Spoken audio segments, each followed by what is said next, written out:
우리 앞뒤적으로 오늘도 말씀의 은혜가 함께 하시길 바랍니다. 우리 축복하시면서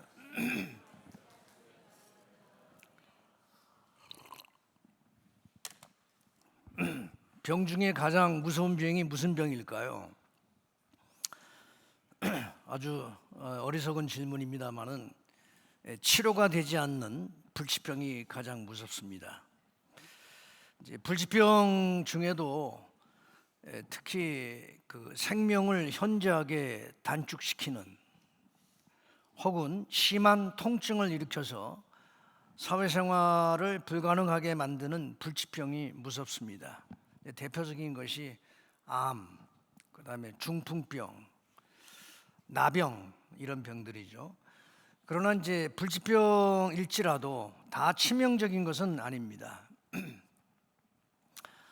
제가 가지고 있는 여러 가지 질병들은 불치병이지만 그렇게 치명적이지는 않습니다. 저는 고혈압도 있고 당뇨도 있고 또 콜레스테롤 수치도 높아서 매일매일 약을 먹고 있습니다. 기관지도 좋지 않아 가지고 지난번 겨울에 여러분들에게 송구스러운 모습을 오랜 기간 동안 보여드려서 죄송합니다. 이런 병들은 물론 방치하면 치명적일 수 있지만 잘 관리하면 정상인처럼 살아갈 수 있습니다. 근데 오늘 말씀에 등장하는 예수님께서 고쳐주셨던 두 병자, 나병 환자, 우리 옛날에 이제 문둥병이라고 이렇게 많이 이야기했습니다만은 그 문둥병이라는 언어 자체가 일단 그 당사자에게 굉장히 좀 수치심이나 이렇게 혐오감을 또 주는 언어라고 그래서 요즘은 이제 나병 혹은 한센시병 이렇게 바꿔서 부르죠. 나병 환자나 중풍병자는 모두 무서운 불치병 환자였습니다. 나병은 천형이라고도 그렇게 얘기합니다.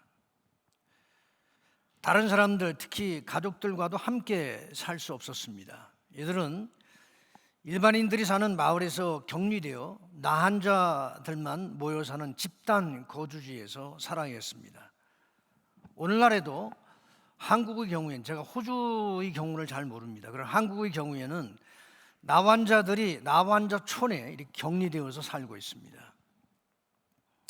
예수님 시대 이들은 부정한 자들이라고 평가받았던 사람들입니다. 율법에도 일단 나병에 감염이 되면 부정하다라고 그렇게 규정하고 있습니다. 그리고 길을 가면서도 특별히 이제 일반인들과 마주칠 수 있는 그런 길을 가게 될 경우에는 자기가 스스로 부정하다, 부정하다 이렇게 소리를 질러야 돼요. 일종의 경계 경보입니다. 여기 지금 나환자가 지나가고 있으니까 조심하시오. 그런 의미로 부정하다, 부정하다 이렇게 소리를 쳐야 했습니다. 이렇게 해서 사람들의 접근을 막았지만 사실 그들 스스로도 사람들에게 접근하기가 어려웠습니다. 왜냐하면 일반인들이 거주하는 마을에 나환자들이 접근하면 대개의 경우 사람들이 돌을 던져서 쫓아냈습니다. 그런 사람들에게 심한 모욕을 당하기도 했습니다. 저주 받은 자라고 스스로 생각했고 다른 사람들도 모두 그렇게 생각했습니다. 자, 오늘 본문에 등장하는 이 중풍병자는 어떻습니까? 물론 중풍병은 정도의 차이가 있습니다. 아주 다양하게 이렇게 얼마나 심하냐에 따라서 이렇게 정도의 차이가 있지만 오늘 말씀에 등장하는 중풍병자는 아주 증상이 심한 중증 환자입니다. 스스로 걸을 수가 없는 그런 중풍 환자였습니다. 사람들에 의해서 들것에 실려서 온 것을 보면 아마도 대소변을 스스로 해결하기 어려운 사람이었을 것으로 추측이 됩니다. 사회생활은 말할 것도 없고 기본적으로 인간다운 삶이 불가능한 절망적인 사람이었습니다. 연세 많으신 분들이 대개 이 중풍병을 두려워하는 이유 중에 하나가 인간다운 삶을 더 이상 살 수 없기 때문에 그렇습니다. 차라리 죽는 게 낫다 이렇게 생각하는 거죠. 대소변을 스스로 가리지 못하면 얼마나 수치스럽습니까? 그리고 주변 사람들에게 굉장히 민폐를 끼친다고 생각을 하니까 연세 드신 분들이 이런 병들을 굉장히 두려워합니다. 살아있지만 죽은 것과 다를 바 없는 사람이었습니다. 저희 할머니가 중풍병으로 12년을 앓고 돌아가셨는데 그 12년 동안 거동이 불가능해서 저희 큰 집의 형수님이 똥오줌을 다 받아내셨어요. 대소변을 다 받아내셨어요. 한 번씩 큰 집에 가면 할머니가 기구하시는 방에 들어가서 인사를 드려야 되는데 솔직히 말씀드리면 여간 고역이 아니었습니다. 방 안에 대변 냄새와 찌린내가 진동을 합니다. 배어 있어가지고 온 방 안에 되어 있어서 앉아있는 것이 여간 곤혹스럽지 않습니다. 중풍병이라는 것이 이렇게 어떻게 보면 그 당사자에게는 정말 더 이상 살기 싫다라는 생각을 가져다주는 그런 병이라고 할 수 있습니다. 자, 이들이 예수님께 오늘 나왔지만 이들이 예수님께 나오는 그 과정들을 한번 상상해 보십시오. 결코 쉽지 않았을 겁니다. 장애가 있었을 겁니다. 이들은 장애를 이기고 예수님께 나오는 그 여정이 쉽지가 않았고 많은 장애들이 있었지만 그 장애를 이기고 예수님께 나왔습니다. 나병 환자는 사람들 앞에 잘 나오려고 하지 않습니다. 사람들에게 자신이 흉측하게 변해버린 모습을 보이고 싶어 하지 않습니다. 병이 점점점 진행되면서 코가 다 날아가 버립니다. 코가 없어집니다. 귀도 사라집니다. 얼굴이 막 일그러집니다. 죄송합니다. 이런 모습을 보이고 싶어 하겠어요. 또 사람들이 자신들의 출현을 얼마나 싫어하는지를 잘 알기 때문에 사람들에게 접근하는 것을 두려워합니다. 그런데 이 나병 환자가 예수님께 나왔습니다. 그게 왜 어려우냐 하면 예수님은 항상 사람들에게 둘러싸여 있었기 때문에 이 나병 환자가 예수님에게 나오는 일은 결코 쉽지 않았을 겁니다. 오는 도중에 아마 큰 곤욕을 치를 것을 각오하고 나왔을 거라고 생각을 합니다. 돌에 맞을 수도 있고 제지를 당할 수도 있고 모욕을 당할 수도 있는 그런 것들을 다 각오하고 주님께 나왔다고 보아야 합니다. 그래서 어쨌든 이 나병 환자가 주님 앞에 나올 수 있었다는 것, 이것이 하나님의 특별한 은혜였다라고 말할 수 있습니다. 중풍병자는 스스로 걸어 나올 수 없는 신체적인 장애를 가지고 있었습니다. 뿐만 아니라 아마도 사람들이 모여있는 곳에 별로 가고 싶어 하지 않았을 것입니다. 그에겐 사람을 생리적으로 기피하는 심리적 장애가 있었을 것이라고 생각합니다. 사람들에게 자신의 몰골을 보여야 하는 것은 고통이었습니다. 어쩌면 대소변도 가리지 못하는, 그래서 그의 몸에서 풍겨 나오는 고약한 냄새를 다른 사람들에게 맡게 하고 싶지 않았을 것입니다. 그의 치부를 드러내는 것은 자존심 상하는 일이었습니다. 그런 사람들 앞에 자신이 드러나는 것이 너무 힘들어서 차라리 낫는 기적을 기대하기보다는 그냥 숨고 싶어 했을지도 모릅니다. 그는 숨으려는, 그래서 그냥 주저앉으려는 절망, 포기하라는 마음을 극복해야만 했습니다. 이 중풍병자가 예수님께 나오는 것이 자기 뜻이었는지 아니면 그를 데려온 사람들의 뜻이었는지 확실치 않지만 20절에 보니까 그들의 믿음을 보시고, 이 그들의 믿음이라고 하는 것이 이 중풍병자를 데려온 사람들을 말하는 것인지 아니면 이 사람들과 중풍병자를 다 포함하는 것인지 성경은 불분명하지만 저는요 개인적으로 볼 때 중풍병자보다는 데리고 온 네 사람, 이 사람들의 믿음을 보셨다라고 이렇게 해석을 합니다. 이런 말씀을 통해서 아마도 중풍병자를 데리고 온 사람들이 이 중풍병자를 설득해서, 자 가자, 예수님께 가면 너 나을 수 있다, 이렇게 설득해서 데려온 것으로 그렇게 추측이 됩니다. 이들에겐 사회적인 장애도 있었습니다. 이들이 예수님 앞에 나왔지만 사람들이 너무 많아서 예수님 앞으로 나아갈 수 없었어요. 아무도 양보하면서 길을 열어주지 않았습니다. 아마도 사람들은 경쟁적으로 예수님 앞에 나아가려고 했는지도 모릅니다. 왜냐하면 예수님께 나온 많은 사람들이 병자들이었기 때문입니다. 주님께 나아가면 치유가 된다, 완전히 나을 수 있다, 뭐 그런 사례들을 사람들이 많이 보아왔고 그런 소문으로 가득했기 때문에 다 그런 기대감을 가지고 병자들이 예수님께 몰렸거든요. 예수님께 나온 많은 사람들이 병자들이었기 때문에 이들도 예수님께 고침을 받고 싶어하는 사람들이었기에 쉽게 양보하지 않았을 것이라고 생각합니다. 그곳에서도 치열한, 서로 병이 나으려고 하는, 주님께 나아가서 고침을 받고 싶은 그런 마음에 서로 먼저 나아가려고 하는 이런 경쟁이 있었다. 그래서 비켜주지 않은 것이 아닌가. 물론 사람이 많기도 했지만 사실 뭐 모여있는 사람이 다 정상인이라면 이렇게 중증 환자가 와서 좀 주님 앞에 나아가려고 하는데 길을 비켜주지 않겠어요? 근데 도저히 들어갈 수가 없는 거, 비켜주질 않아서. 이런 사회적인 장애가 있었다는 것이죠. 그래서 이 중풍병자를 메고 온 사람들은 지붕으로 올라가서 기와를 벗겨내고 병자를 침상채 이렇게 달아내린 거예요. 자, 이런 일을 벌였을 때 많은 사람들이 이들의 행위에 대해서 비난했을 거라고 생각합니다. 참 저 사람들 참 별난 사람들이다, 뻔뻔하다, 뭐 주인의 허락을 받고 올라갔을 것 같지는 않아요. 지금 뭐 이렇게 사람이 꽉 들어찼는데 누가 주인인지 그거 어떻게 알고 뭐 찾고 하는 거 그거 가능하지 않잖아요. 그냥 급한 김에 그냥 원래 유대인들의 그 집 구조는요, 그 지붕이 전부 다 평평하거든요. 그 옆에 이제 올라갈 수 있는 계단 같은 것이 있습니다. 그래서 올라가는데 특별히 어려움은 없어요. 그러고는 이제 그 지붕을 이제 기와를 벗겨내고 이렇게 달아내린 거죠. 그러니까 이제 사람들이 다 모여 있는데 이제 전부 다 그 부시럭거리는 소리, 뭐 뜯어내는 소리, 뭐가 이렇게 들 것이 막 내려오는 이런 광경, 전부 그걸 보고 있을 거 아닙니까?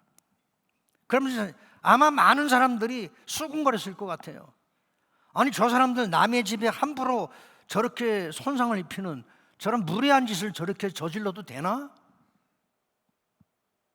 참 뻔뻔하다, 이기적이다, 뭐 이런 여러 비난의 소리들이 아마 들렸을 거라고 생각합니다. 그러므로 이들이 주님 앞에 나오기까지 사람들의 비난을 감수해야 했습니다. 이런 장애들이 있는 것이죠.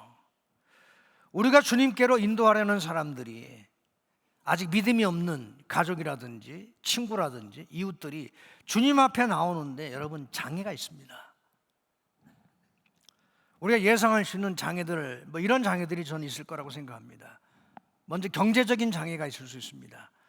예를 들면 뭐 헌금에 대한 부담. 의외로 교회를 처음 나오려고 하는 사람들이 헌금에 대한 부담이 커요. 뭐 가면 헌금을 도대체 얼마 해야 돼? 뭐 이런 거 묻기도 하고 그러거든요. 이게 부담이 있다는 얘기예요. 인간관계의 장애. 처음 교회를 나오려고 할 때 믿지 않는 다른 가족들의 반대나 핍박이 의외로 큰 사람들이 많습니다. 또 이전에 교인에게 받은 그 상처의 아픈 기억들, 그런 아픈 기억들이 이렇게 교회를 나가는데 장애가 된다는 것이죠. 발목을 잡는 것이죠. 내가 옛날에 알았던 그 사람 뭐 교회 뭐 집사라고 하는데 우리 아버지 돈 떼어먹고 도망갔어, 뭐 이러면서 말이죠. 교회 아주 그냥 예수 믿는 사람들 전부 위선자처럼 보이고, 이런 상처들 때문에 못 나오는 거예요. 장애가 있는 것이죠. 교회 스스로가 장애를 만들기도 해요. 교회 문턱이 높거나 그 가정교회를 제가 이제 가정교회로 목회를 했다고 말씀드리지 않았습니까, 여러분? 그 가정교회를 제일 먼저 시작하신 분이 이제 휴스턴의 서울교회 이제 최영기 목사님이라는 분인데, 이분이 이제 그 교회에 부임을 했을 때 그 교회가 소위 대한민국에서 최고 명문이라고 하는 S대학 출신들이 교회 교인들이 굉장히 많았어요. 그래서 교인들이 얼마나 교만한지 학벌이 꿀리면 그 교회 가가지고 행세를 못하는 거야. 그게 소문이 났어요, 시스템 바닥에. 그래서 교회 문턱이 높다. 아주 치명적인 장애입니다. 교회가 이런 평가를 받는 건 수치스러운 일이에요.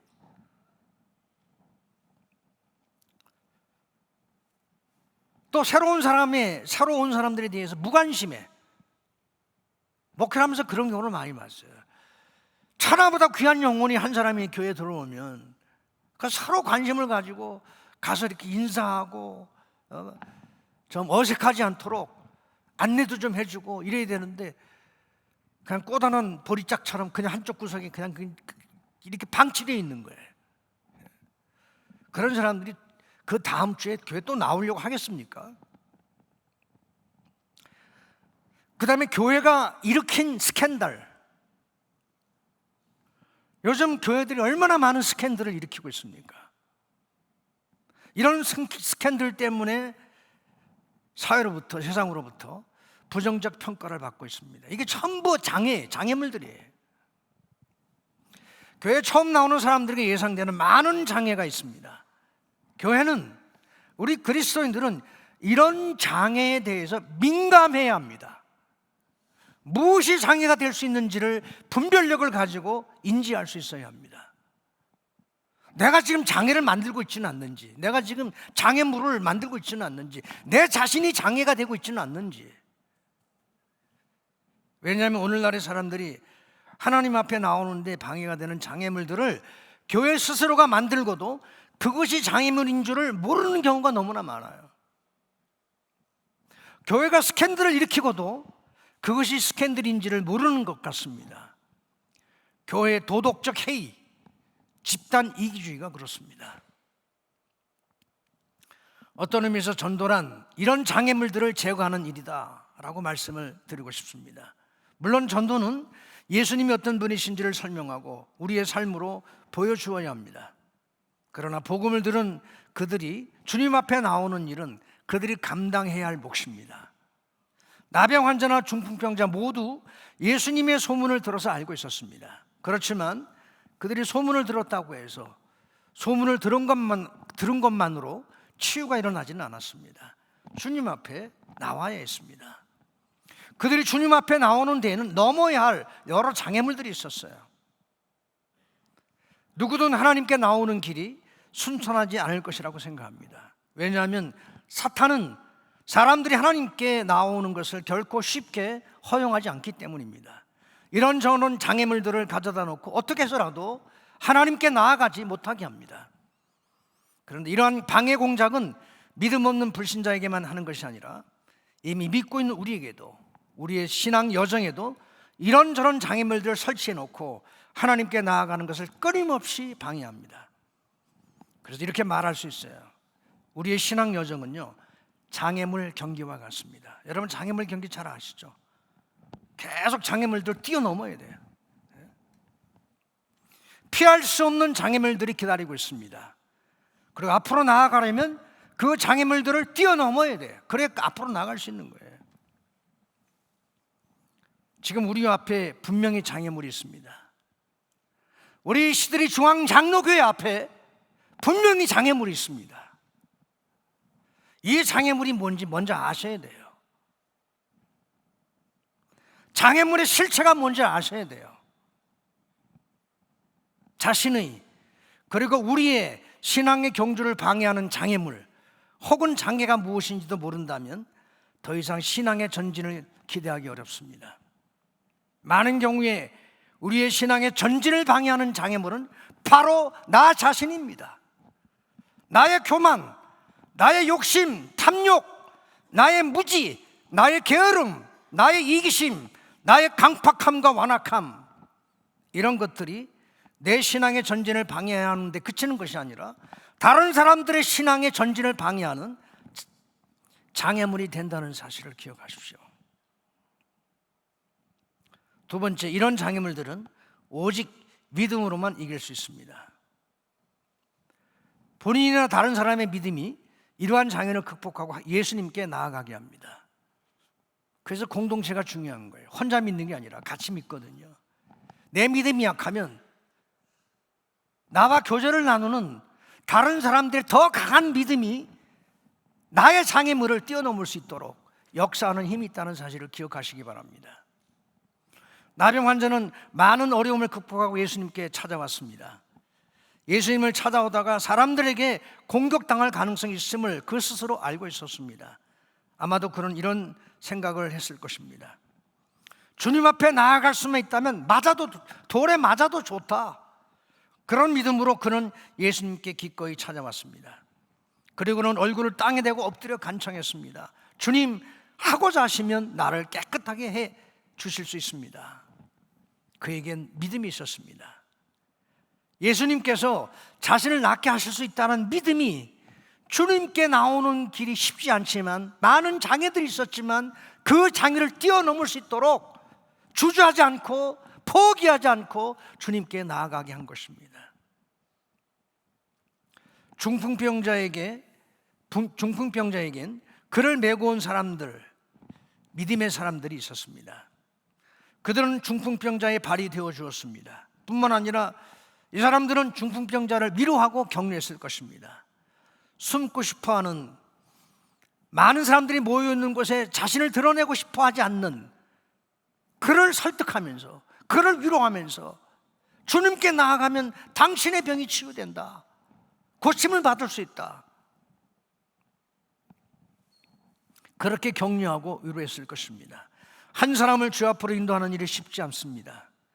구원이 필요한 사람임에도 불구하고 정작 그 자신은 구원의 필요성을 절감하지 않기 때문에 그렇습니다.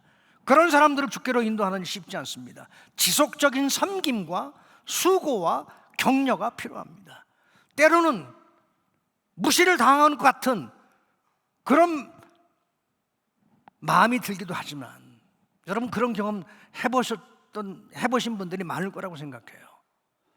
한 사람을 주님 앞으로 인도하기 위해서 수없이 거절당하고 무시당하고, 내가 뭐 빚진 사람입니까?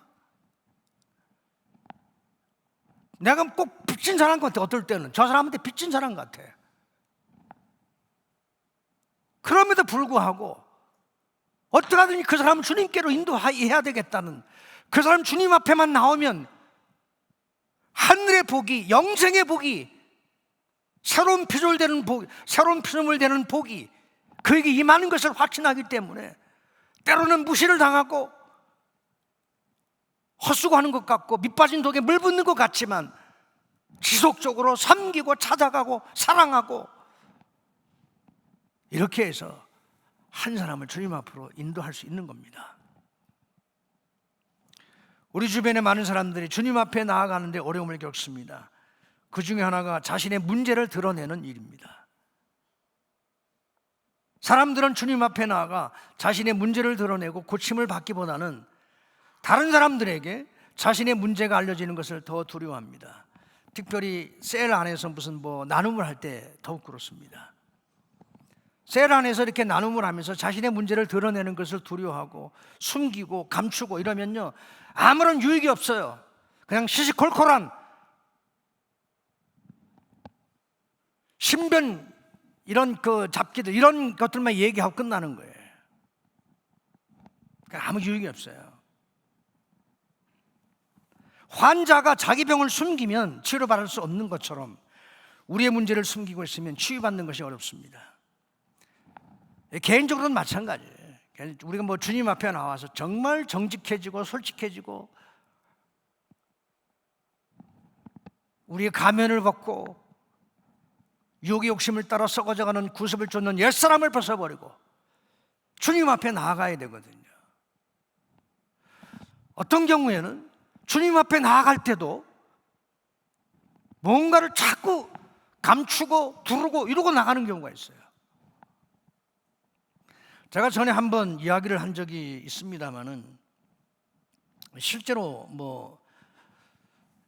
있었던, 제가 들은 얘기긴 합니다만은 어떤 교회 장로님이 16살 된 정신박약의 아들이 있었습니다.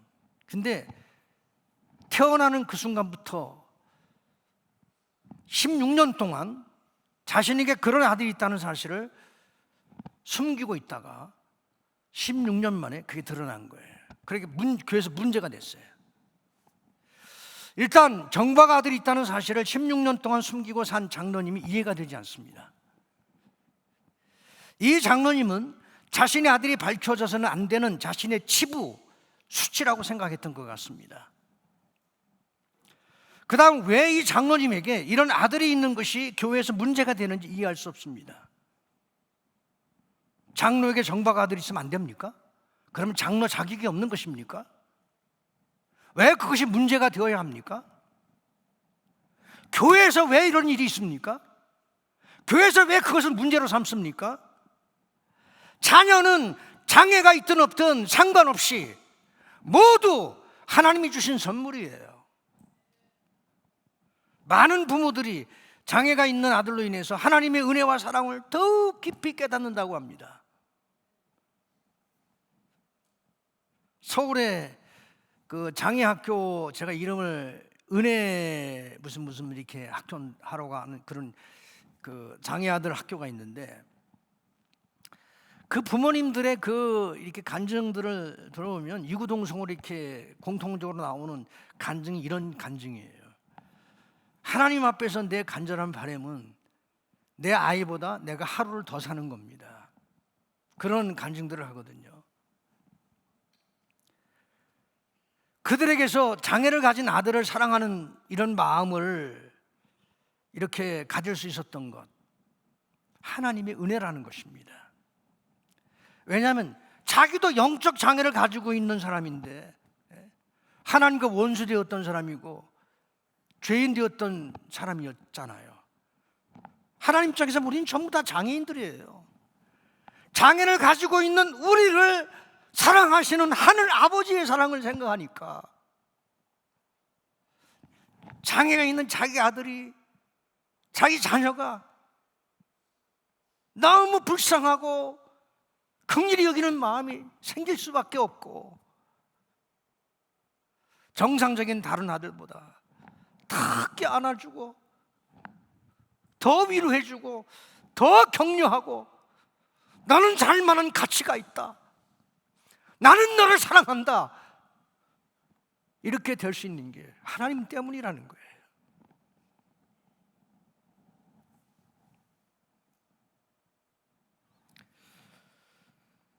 장로님이 자신의 장애 아들을 숨기는 것이 정상은 아니지만 그 아픔, 아버지의 아픔을, 아버지의 연약함을 긍휼히 여기는 마음이 그게 교인들에게 없었어요. 이건 아니에요.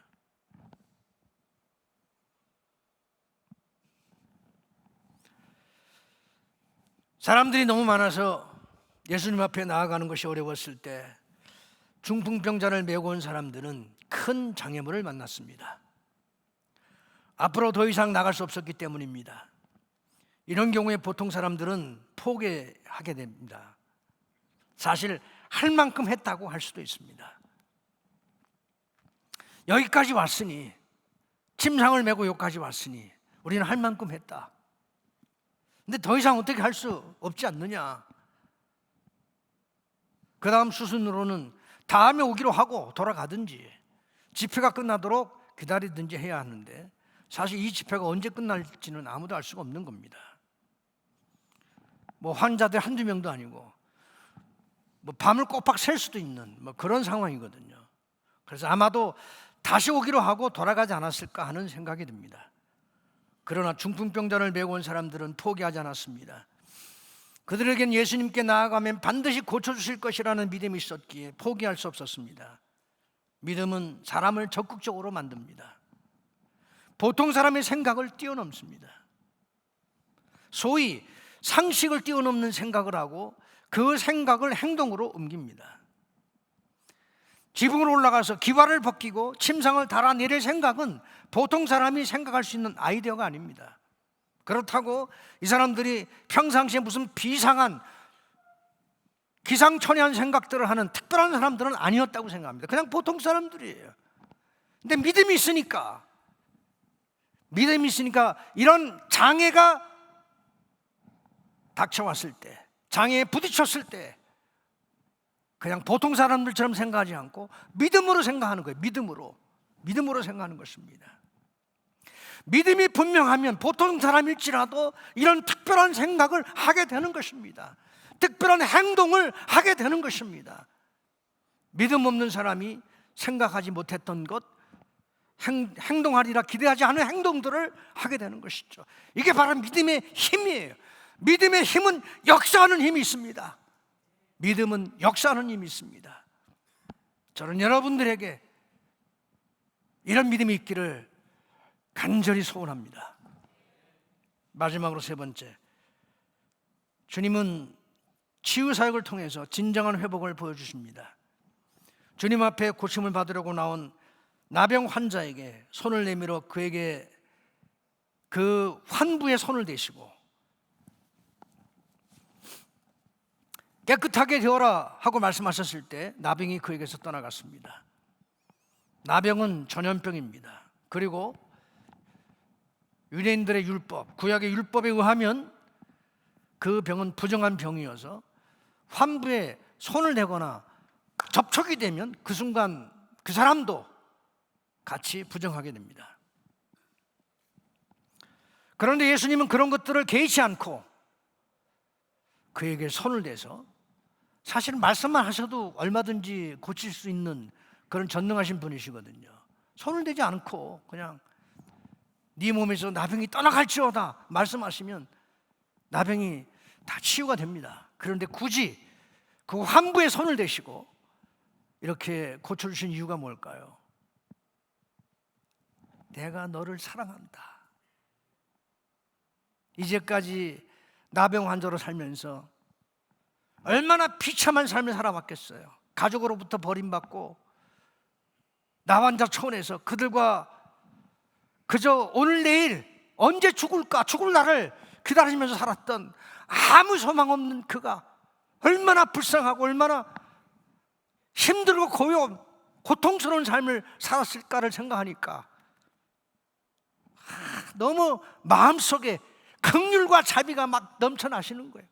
손을 대시고 네 병이 나을지어다.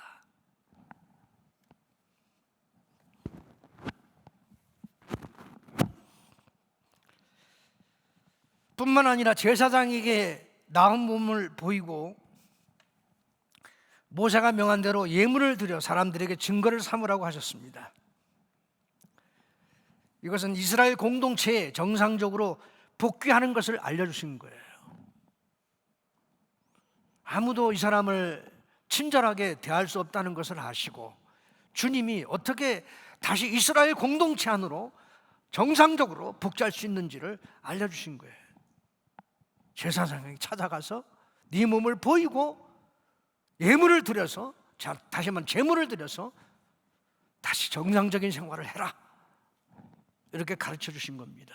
이 나병 환자는 단순히 병만 나은 것이 아니라 주님의 사랑을 깊이 경험했습니다. 고침을 받으러 나온 중풍병자에게 주님이 제일 먼저 하신 말씀은 이러했습니다. 이 사람아, 네 죄 사함을 받았느니라.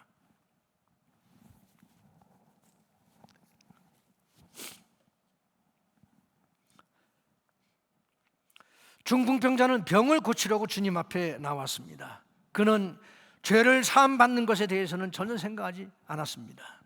그러면 왜 예수님은 병 고침 받으려고 나온 사람에게 죄 용서를 선언하셨을까요? 이 사람에게 있어서 중풍병을 낫는 것보다 죄 사함을 받는 것이 더 중요했기 때문입니다. 중풍병은 그의 몸을 마비시켰지만 죄는 그의 영혼을 마비시켰습니다. 사실 죄는 가장 무서운 영적인 병입니다. 그래서 키에르코로라고 하는 철학자는 죽음에 이르는 병이라고 그렇게 말했습니다. 죄는 모든 불행의 원인입니다. 우리가 경험하는 인간 문제, 사회 문제의 배후에는 항상 죄가 자리 잡고 있습니다. 사람의 문제 중 가장 심각한 문제는 죄의 문제입니다. 죄의 문제는 가난의 문제나 질병의 문제보다 훨씬 심각합니다. 그러나 사람들은 그 심각성을 깨닫지 못합니다. 죄를 어느 정도 인정하지만 심각하게 생각하지 않습니다. 원래 인간은 그런 존재가 아니냐 이렇게 생각합니다. 해결하려는 의지나 생각을 가지고 있지 않습니다. 죄가 있다고 아픈 것도 아니고 눈에 보이지도 않고 지금 당장 죽고 사는 문제도 아니에요. 그래서 죄의 문제를 심각하게 생각하지 않습니다. 이 죄의 심각성을 깨닫게 되는 것은 하나님의 은혜요 믿음입니다. 하나님의 은혜를 주시지 않으면요 죄의 심각성을 깨닫지 못해요. 죄의 심각성을 깨달을 때 믿음이 바로 세워집니다. 거지 나사로와 부자의 이야기에서 부자는 한평생 건강하게 부자로 살았습니다. 화롭게 매일 파티하면서 살았습니다. 매일 연회를 열었다고 그랬어요. 그는 죄의 문제 거들떠보지 않았습니다. 심각하게 생각해 본 적이 없었던 것 같습니다. 죄는 그와 아무 상관없는 문제였습니다. 그는 결국 죽어서 지옥에 가게 되었습니다. 욥이 위대한 이유는 당대 최고의 부자로 살면서 아쉬울 것이 없었지만 죄에 대해서 아주 심각하게 생각했다는 겁니다. 아들들이 생일을 맞이하면 형제자매들은 모두 불러서 열남매였어요. 다 불러가지고 잔치를 했어요. 잔치가 끝난 다음에는 욥이 아침에 일찍 일어나서 자식 그 숫자대로 하나님 앞에 번제를 드렸습니다. 왜? 잔치를 하면서 알지 못하는 그런 죄를 지을 수도 있었기 때문에 그걸 생각하면서 자식 수대로 하나님께 번제를 드렸습니다. 이 죄의 문제가 해결되어야 인간은 행복해질 수 있고 복된 존재가 될 수 있습니다. 신앙생활에 있어서 가장 중요한 문제는 죄의 문제를 어떻게 해결하는지를 알고 확신하는 것이며 나아가 죄와 사망의 권세를 이기는 삶, 음부의 권세를 이기는 삶을 경험하는 것입니다. 세상에서 성공하는 것보다 하나님이 나의 죄를 용서하셨을 뿐만 아니라 나를 죄와 사망의 권세에서 건져냈었을 뿐만 아니라 세상 살아가는 동안에 죄를 이기는 이 놀라운 경험, 죄를 뛰어넘는 죄의 유혹에 늘 끌려다니면서 늘 패배하고 자빠지고 넘어지는 이런 삶이 아니라 우리 주 예수 그리스도로 말미암아 성령의 권능으로 말미암아 죄를 이기는 삶을 살게 되면요 그 기쁨은 세상에 그 어떤 기쁨과 비교할 수 없는 기쁨입니다. 누가 이 죄를 해결할 수 있습니까? 오직 하나님만이 해결하실 수 있습니다. 예수님께서 중풍병자에게 네 죄가 용서받았다고 말씀하셨을 때 하나님 한 분밖에 누가 죄를 용서할 수 있는가 하면서 마음속으로 말했던 서기관들과 바리새인들의 생각은 신학적으로 맞는 생각이에요. 그러나 그들은 예수님을 알지 못했습니다. 예수님께서 사람일 뿐만 아니라 동시에 사람의 죄를 용서하실 수 있는 하나님이시라는 사실을 몰랐어요. 예수님에게 죄를 용서하시는 권세가 있음을 서기관들과 바리새인들 그리고 그 자리에 있는 모든 사람들이 깨닫도록 하시려고 예수님 이렇게 질문하셨습니다. 23절